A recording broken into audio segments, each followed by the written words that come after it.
What is going on YouTube? Lamont at large.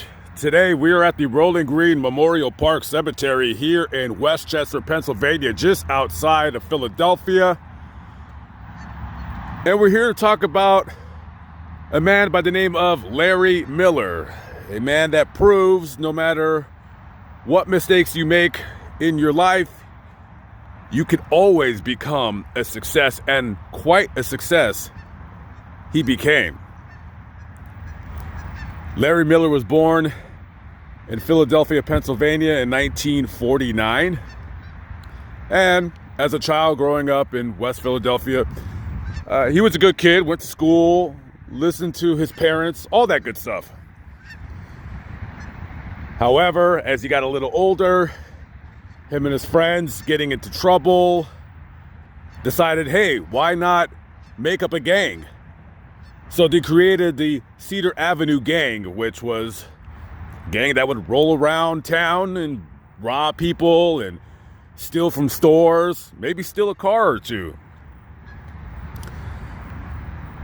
And he would continue to get in trouble, run afoul of the law. Between the ages of 13 and 30, Larry Miller spent most of his life behind bars, some of that time being 5 years for a robbery that he committed. Now, you can't blame this situation on a single mom and maybe no father in the home, and so he just goes out to find camaraderie with his friends. No, his mom and dad were both there. They were both good parents, but his mother had 8 children. So 8 children, mother can't always dote on you and show you attention. So Larry Miller found that attention that he was seeking in the streets. However, after he turned 30 years of age and was released from prison, he said, you know what, I'm done. I'm done with this life. I'm going to clean myself up. And I commend him, because he did. He cleaned himself up. He went to Temple University in 1982 and received his bachelor's degree in accounting, and later went on to go to LaSalle and get his MBA in 1985. So you got an MBA, you got a bachelor's in accounting, you're educated, now you got to go and get a job. So he goes to Arthur Andersen, which is a pretty prestigious accounting firm, and he does the first interview, works out pretty good. Second interview, it's in a bag. They're about to give him an offer to come work for them. And the interviewer asked him, hey, have you ever been in trouble in the law? And Larry's like, we've had such a great time talking. He feels pretty comfortable with him. So he said, yeah, he explained to him, as a kid, he, did this and that, and, spent a lot of time in prison, but he has reformed himself. He's educated, and he is not the man he used to be.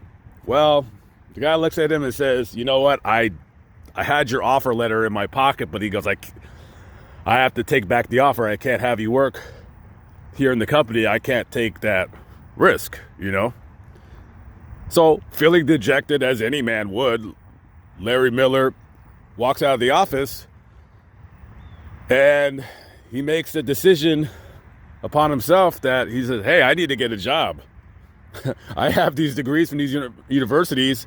He might have loans. I don't know if it was a free ride, but he worked awfully hard to get those degrees, and he is going to be damned if he wastes his degrees not being able to use it, because people can't seem to get over the fact that, yeah, sure, he did some time in prison, but he is a changed man. He is a reformed man. Somebody give him a chance, please. So later on, he applies for a job at Campbell Soup. And, here we go again. During the interview, he's looking at the job application, but he's relieved to see on the application it says, have you ever been convicted of a crime in the last 5 years? And Larry Miller does some quick rudimentary math, and it says, I actually haven't, so I can answer no on that. And he answered no. And he got the job at Campbell's. And working there is how he started his career up to where he is becoming such a successful person. Now, other than that, he was also the president and controller for Jantzen, which is a sports swimwear company. And in 1997, he became vice president of Nike basketball. Ooh, you get to meet Michael Jordan now. He's stepping into the realm of basketball. 2 years later, he becomes the president of Jordan Brand. He works there for a few years.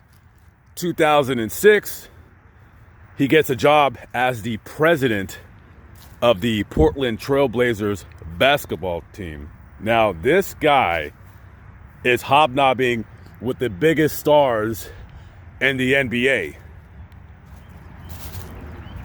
He's doing interviews with magazines, hobnobbing with elites, having dinner with the president. I mean, hanging out with Muhammad Ali. You got Michael Jordan's phone number on speed dial. This guy is pretty big deal. Now, eventually, about 6 years later, he went back to the Jordan Brand Company, where he is the president of it today, I believe, or the chairman. And he has helped Jordan Brand reach past basketball.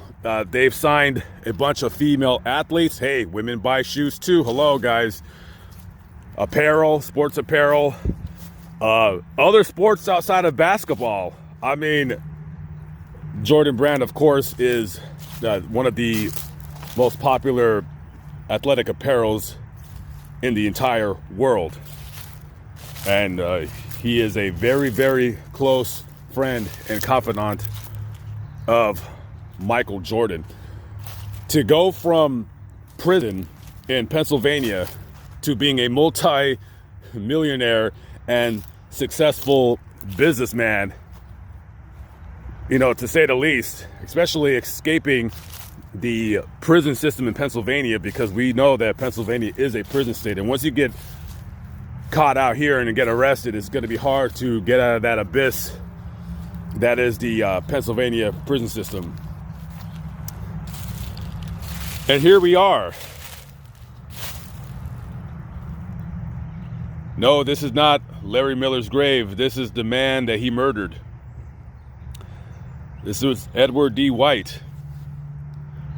On September 30th, 1965, Larry Miller, drunk off cheap wine with 3 or 4 of his friends from the Cedar Avenue gang, went looking for rivals of an opposing gang because one of their friends had been stabbed and killed in a fight earlier that week. And Edward was walking home from a job he had at a diner. He had a baby with his girlfriend and had another baby on the way. He had wanted to be a chef, and I believe he had joined the Job Corps program.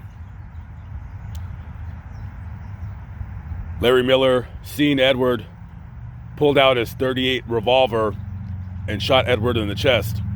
And Edward died on the way to the hospital.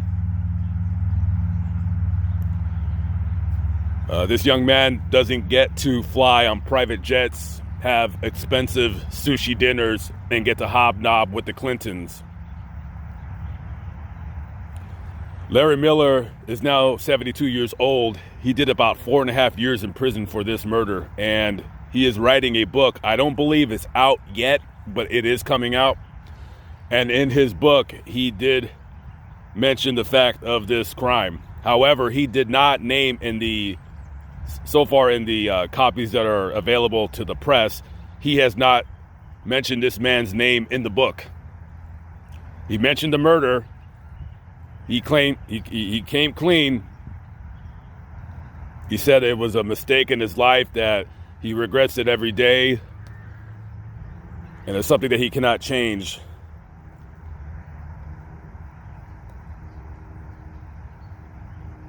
All I'm saying is this, I commend Mr. Miller for making a very great life for himself. I don't feel that because he did something terrible that he should be, punished and chastised for the rest of his life. I mean, it is a very tragic story because this kid was not involved with that rival gang. There is no proof that he was involved in that rival gang other than he lived in the gang area. He might have had a couple friends that were involved in a gang, and Edward did not have a police record. He was just coming home from work. That's it.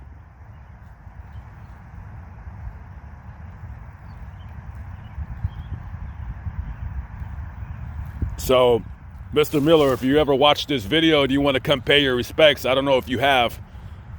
His grave is easy to find. This is the only mausoleum on the grounds.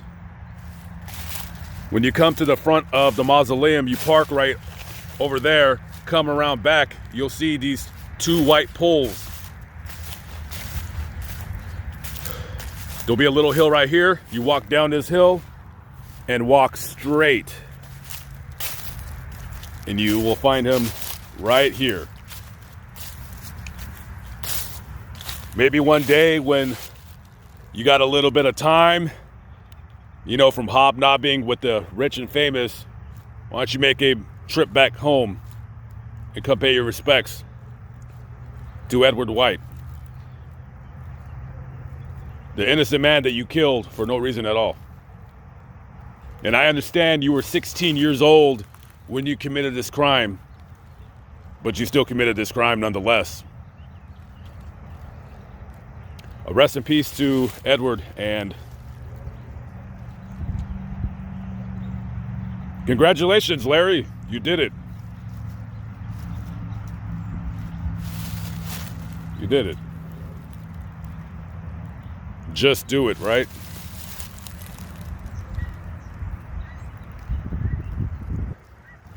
Must be pretty awesome to make your money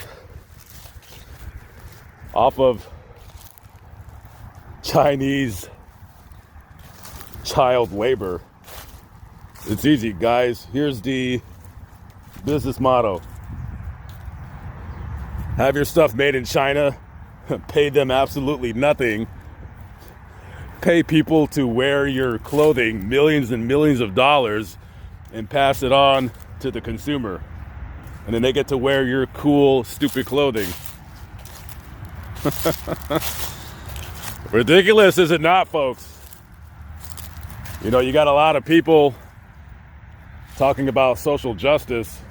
People like LeBron James and such, who is probably the most famous basketball player in the nation, but nobody wants to talk about the injustices that are being committed by the Chinese government on certain ethnic minorities living in China.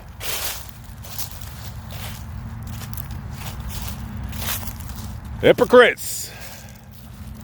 Hypocrites. I'm not a preacher, guys. I'm just a guy in his van. Anyways, I will catch up with you later. I'm going to jump in the van and warm up. I'm hitting the road. I don't mean to throw stones, but every once in a while I'll chuck one or two. I'll catch up with y'all later. Have a good one. Peace.